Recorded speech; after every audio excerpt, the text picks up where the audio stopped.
नमस्कारम। Classical chess की world championship जो मैं कवर कर रहा हूँ, उसके कुछ वीडियोज़ अपलोड करने के बाद हम लोग आ जाते हैं वापस से अब गैम्बिट ट्रैप्स ट्रिक्स वाले सीरीज़ में। इंग्लैंड गैम्बिट आज जो हम देखने वाले हैं उसी को ही हम यहाँ पे डिटेल में देखेंगे और ख़ासकर उसमें जो गेम्स हुए हैं ना, कुछ अच्छे प्लेयर्स के भी गेम्स हुए हैं, उसके बारे में भी मैं आपको बताऊँगा कि कौन से ग्रैंड मास्टर ने इसका एक वीडियो बनाया था। और साथ ही साथ मेरे कुछ गेम्स हुए हैं, जो मैंने ट्राई किए थे ऑनलाइन चेस में, तो उनके बारे में मैं आपको बताने वाला हूँ। तो हम लोग डायरेक्टली जाने वाले हैं अभी एनालिसिस की तरफ और उसको चेक करेंगे।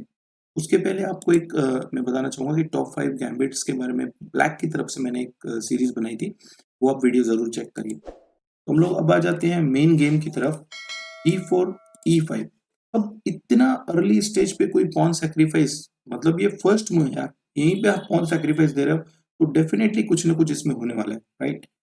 हालाँकि ये जो पॉन सैक्रिफाइस है ये डेफिनिटली बुडापेस्ट की तरफ से थोड़ा कनेक्शन है उसका, बिकॉज़ जनरली बुडापेस्ट में क्या होता है, night F6 C4 and E5। पर अब इसमें 2 डिफरेंस हैं। एक तो पॉन C4 नहीं आई हुई है, जो हमारे गैम्बिट में जो आज हम देख रहे हैं, उसके कारण B4 पॉन उतना वीक नहीं है, B4 स्क्वायर, और नाइट F6 हमने डेवलप नहीं किया है, तो ब्लैक वैसे ही एक मूव डाउन है, राइट? फिर भी उसके बावजूद यहाँ पे अपने चैलेंजेस हैं। तो after D cut E5 second move, यहाँ पे आप एक्चुअली आप D5 भी देख सकते हो, लेकिन D5 उतना अच्छा नहीं लगता मुझे। कुछ लोगों ने मेरे अगेंस्ट खेला है, लेकिन नाइट F6 आ सकते हो इसमें आप। बिशप C5 बहुत ही ईज़िली डेवलप कर सकते हो आप, एंड देन आप उसको अलाउ मत करो E4 खेलने का, आप खुद E4 खेल दो। तो ये मेरे हिसाब से बेस्ट ऑप्शन रहेगा, राइट?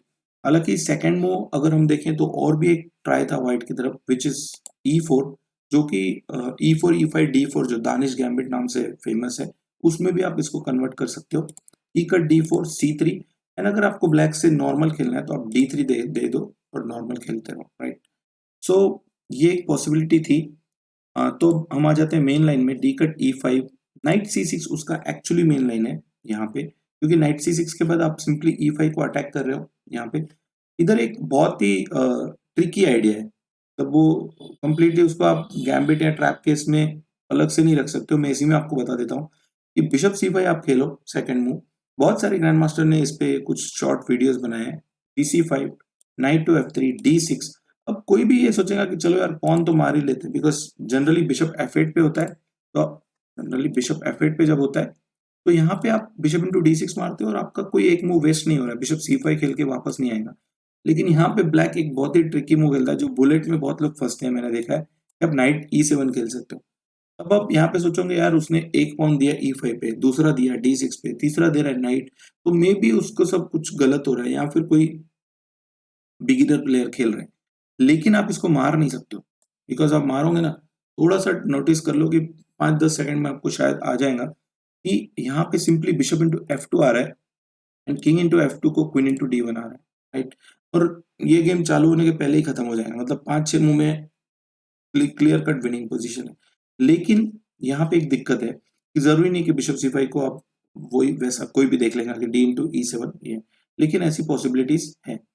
हालाँकि अगर हम मेन लाइन की बात करें जो इंग्लैंड गैम्बिट है, उसमें नाइट C6 खेलते हैं, knight to F3 and then queen E7, ये उसका मेन मूव है एक्चुअली यहाँ पे। क्योंकि क्वीन E7 में अब देखा जाए तो यहाँ पे बिशप F4 खेलते हैं जनरली। बिशप F4 को एक बात देखने लायक है कि यहाँ पे एक्चुअली आप BG5 भी खेल सकते हो इंस्टेड ऑफ बिशप F4, क्योंकि दोनों में ही यहाँ पे क्वीन B4 जो है वो मेन लाइन है। अब क्वीन B4 चेक में एक तो F4 मर रहा है, मेरे साथ एक्चुअली ऐसा हो चुका है, ठीक?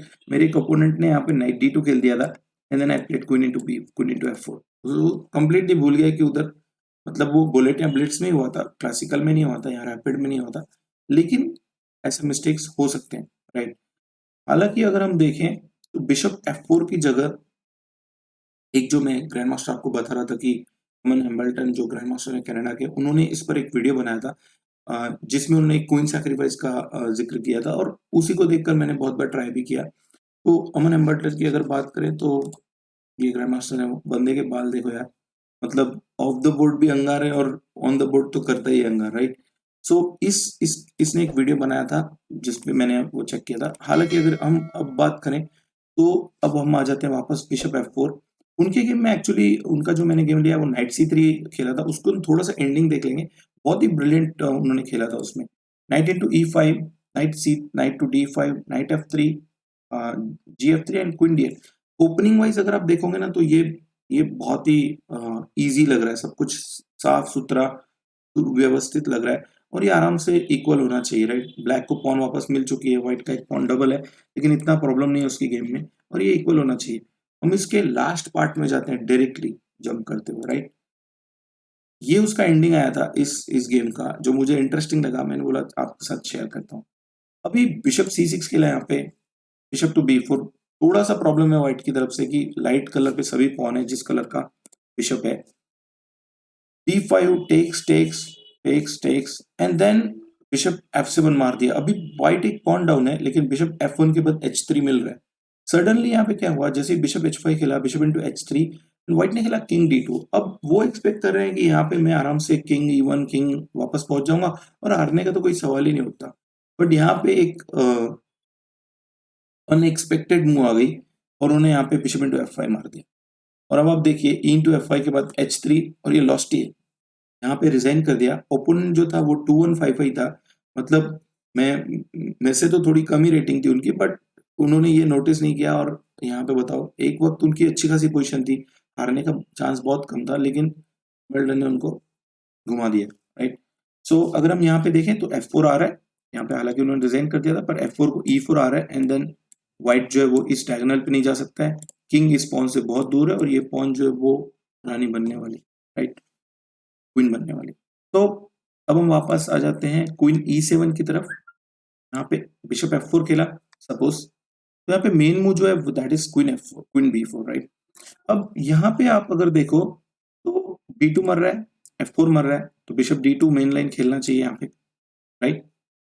हालांकि यहाँ पे क्वीन d2 भी एक ऑप्शन हो सकता है, जिसमें एक बहुत ही सिंपल सा मिस्टेक कर सकता है व्हाइट, जो खुद मेरे साथ किया है लोगों ने। क्वीन इंटू b2 को उनको लगता है चलो क्वीन c3 खेल देते हैं और सिंपली यहाँ पे रुक बच जाएगा, लेकिन यहाँ पे बिशप b4 आ रहा है और यहाँ पे आप देखिए कि किंग में सीधा पिन हो गया और वो हार सकते हैं। bd2 को भी एक मुश्किल आ सकती है, विच इज कि आप अगर क्वीन इंटू b2 मारोगे तो आप bc3 नहीं जा सकते हो, क्योंकि इसमें उसको लगेगा चलो मैंने a1 को तो बचा लिया, कोई प्रॉब्लम नहीं है। लेकिन यहाँ पे बहुत इजी मूव आ जाती है विच इज बिशप b4 और क्वीन d2 को आप यहाँ पे बिशप इंटू c3 मार सकते हो। अगर क्वीन इंटू c3 मारा तो भैया यहाँ पे सिंपल मेट इन 1 हो रहा है, क्वीन c1। और अगर नाइट इंटू c3 मारा तो यहाँ पे सिंपल क्वीन इंटू a1 मारा है, तो इसमें तो कोई विषय नहीं है, मतलब वो जीतने वाला है, राइट। लेकिन नाइट c3 एक ऑप्शन है इंस्टेड ऑफ मतलब क्वीन b2 के बाद एक्चुअली, जहां पे आप बिशप b4 जा सकते हो और रुक b1 के बाद जो जो मैंने बताया, हैमिल्टन जो ग्रैंड मास्टर है उन्होंने बताया था, वहां पे उन्होंने एक्चुअली यहाँ पे एक इंटरेस्टिंग क्वीन सैक्रिफाइस बताया था, जिस क्वीन c3। अब मैं खुद बहुत बार ट्राई कर चुका हूँ, ये कुछ गेम हारा भी हूं मैं, लेकिन यार आपको नए नए वेरिएशन ना ट्राई करने पड़ते हैं, खासकर बुलेट और बिट्स में तो आप कर ही सकते हो, कोई दिक्कत नहीं उसमें, राइट। इधर एक और मूव था क्वीन ए3 आप खेल सकते थे, जिसमें knight d5 bishop to a5 and then rook b5 आ सकता है। यहाँ पे आपको फोर्स मारना ही पड़ेगा, bishop into d2, queen d2 and king d8। यहाँ पे आप c7 बचा ले रहे हो लेकिन, और क्वीन नहीं दे रहे हो, लेकिन ये पोजीशन उतनी मजेदार नहीं लग रही है, राइट। लेकिन अगर आप क्वीन इंटू c3 मारोगे तो bishop into c3 and then कुछ लोगों ने यहाँ पे रुक इंटू b4 मारा है, क्वीन नहीं लिया है, लेकिन बिशप इंटू c3 अगर मारा तो bc3, night d2, night into e5। और यहाँ पे आप देखिए कि आपके पास दो पीस हैं क्वीन के बदले और एक पॉन भी है, दो माइनर पीस है, लेकिन बोर्ड पे बहुत ज्यादा माइनर पीस है, 4 माइनर पीस है, तो वो एक अच्छी बात है। ब्लैक पूरा गेम खेल सकता है, राइट। मैं बहुत सारे गेम्स जीता भी हूँ इस पोजीशन से बुलेट और ब्लिट्ज में, लेकिन डेफिनेटली आपको बहुत ही केयरफुली और बहुत ही सॉलिड पोजीशन के साथ खेलना पड़ेगा। और हमेशा आप इसके साथ नहीं जा सकते हो, बट सरप्राइज के लिए आप खेल सकते हो ये वेरिएशन, और अगर आपको मजा आता है अनक्लियर पोजीशन खेलने में तो this is the variation for you, right. तो इंग्लैंड गैम्बिट आप कभी कभी ट्राई कर सकते हो सरप्राइज करने के लिए, कभी कभी कुछ नया टेस्ट करने के लिए जो कि थोड़ा चैलेंजिंग भी है, राइट। कभी कभी आपको ऐसे पोजीशंस भी खेलते आने चाहिए, राइट। तो ट्रेनिंग भी आपकी होते रहती है और मजा भी आता है उसमें। तो मुझे लगता है कि इन वेरिएशंस का, गैम्बिट्स का चेस ओपनिंग्स पे बहुत फर्क रहता है, बिकॉज जनरली अगर आपको गैम्बिट्स और ट्रिक्स और आइडियाज अगर ऐसे छोटे छोटे ट्रैप्स पता है तो आपका जो बेसिक जो मेन ओपनिंग है वो भी आपका अपडेट होता रहता है, तो उस हिसाब से भी ये अच्छे होते हैं। तो इस सीरीज को हम धीरे धीरे आगे लेके जाएंगे। अभी तक मैंने कुछ वीडियोस अपलोड किए हैं, इसमें 13-14 वीडियोस हो गए हैं मुझे लगता है। और भी मैं अपलोड करूँगा। मैं कोशिश करता हूँ कि जो भी मुझे नया समझ आता है कि हाँ, ये चीज़ हम शेयर कर सकते हैं, मैं उस पे करता हूँ। अगर आपके पास कुछ सजेशन है, तो आप डेफ़िनेटली मुझे बताइए और मैं कोशिश करूँगा कि उसको मैं आप तक लेके आऊँ विथ सम एनालिसिस, राइट? ऐसा नहीं कि सिर्फ़ नॉर्मल सा बता दिया, हो गया, नहीं। तो उस पे हम ज़रूर मिलेंगे। उसके अलावा इस ग्रैंड मास्टर के बारे में वीडियो आपको पहले ही बता दिया है, राइट? और बहुत जल्दी मिलेंगे। खुश रहो, मस्त रहो, स्वस्थ रहो। बाय।